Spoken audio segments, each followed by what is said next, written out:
Welcome to the Afghanistan Spatial Data Center. In this segment, I will be talking about the statistics earthquake hazard risk, which is simply an expansion of our current earthquake tool.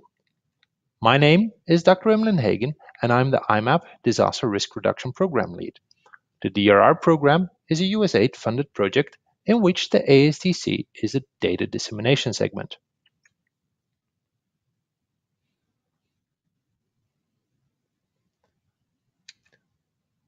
We have recently expanded the capabilities of our earthquake tool, and it includes some information on static earthquake risk. And if we go to the earthquake map, you can see, as before, the last earthquake automatically appearing in the top right. Now, if we switch that layer off, we have now a few new layers.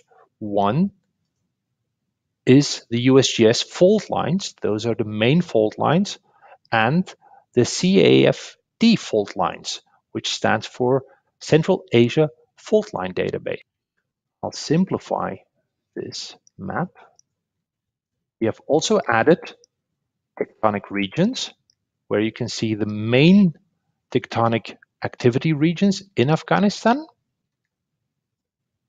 and the seismic intensity regions. Now, this layer is important. Let's zoom in for a bit. It shows you the intensity within a 2% likelihood of the peak velocity exceeding within a 50-year period. This data originates from USGS, and it is generally a standard way to express the static risk of an area. The darker the region, the higher the likelihood of an earthquake happening within a certain reporting interval. In this case, it's 50 years, and within 50 years, the darker regions have a 2% likelihood of an earthquake appearing. In this case, the red areas are violent. Within the settlement inspector, we have added a new functionality. If we click somewhere here, you will see all the basic statistics of that specific settlement. We've just added a new tab called Earthquake.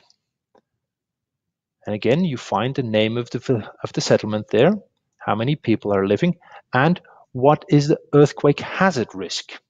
For instance, the seismic intensity and description of potential damage. For this village, it is at violent.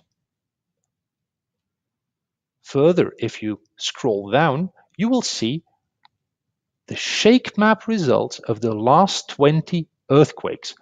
This village only was affected weakly by the past few earthquakes, but the earthquake of 26th of October affected that village moderately.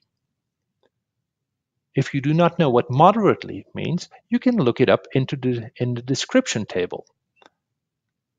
A moderate earthquake is felt by nearly everyone, many awakened, some dishes, broken windows, and unstable object overturns. In Afghanistan, due to the construction methods, it could be that some houses were damaged or got cracked.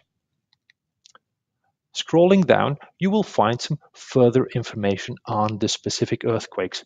Now, this is just a small additional feature, and you can do this for any region. We click on another village, and we can find out that the earthquake risk is, the static risk for this village is severe. Now, this might be of interest if we zoom to entire Afghanistan. You can see that the north of Afghanistan, in Badakhshan, has a higher likelihood of earthquakes affecting it within the next 50 years. You might want to consider, if you are making any types of constructions, be it shelters, be it dams, to use a different construction methodology or keep the earthquake risk in account. If you are active in Nimrus, the chances of an earthquake affecting any of your infrastructural programs is limited. There should also not be any focus on earthquake training, whereas if we go to Takar or Badakhshan, you might consider of focusing more on preventive measures or raise awareness of the earthquake risk. I hope this new data layers will be of use, and if you have any questions, just write us